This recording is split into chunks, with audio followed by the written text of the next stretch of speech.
Problems overseas may cause problems at the pump here in the States. As the conflict continues, there's a potential for gas prices to increase. News 8's Katani Gooch joins us with what drivers are seeing now and what they should expect in the near future. It's a really fluid situation. Anytime there's a conflict overseas, there is a chance financial impacts could be felt here in the States. With the ongoing U.S. and Israel-Iran war, experts say the price of oil is subject to go up. We're certainly watching the price of crude oil because the price of crude oil is one of the major factors that go into the price that we pay at the pump. Like Woodland said, the situation is fluid and could quickly change at any moment. One benefit for the U.S. is that most of the oil imported into the country actually comes from Canada. The United States, we don't really get our oil from Iran, so that is one factor that, we do not import oil from Iran.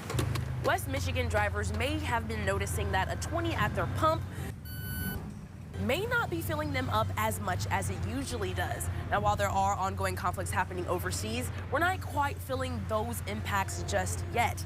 That increase that drivers are seeing is actually normal and is because of a seasonal change in gas types.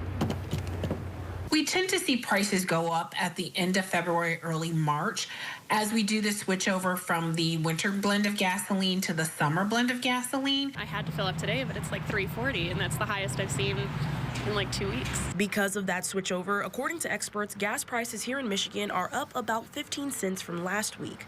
Numerically, this may not seem like much, but customers say every cent counts. I think there are a lot of people right now that a bunch of friends of mine got laid off years ago and are still looking for work. So I know like every cent to them super matters.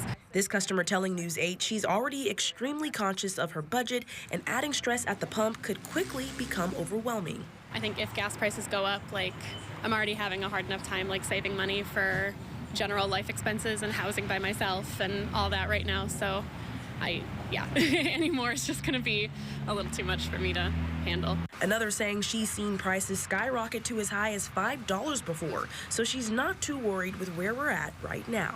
The Lord takes care of me, and I just put one foot in front of the other, and day by day, and I do what I can do and let him do the rest. So he always seems to manage and take care of it. So, but I've seen it much worse than where it's at now. In Grand Rapids, Katani Gooch, News 8.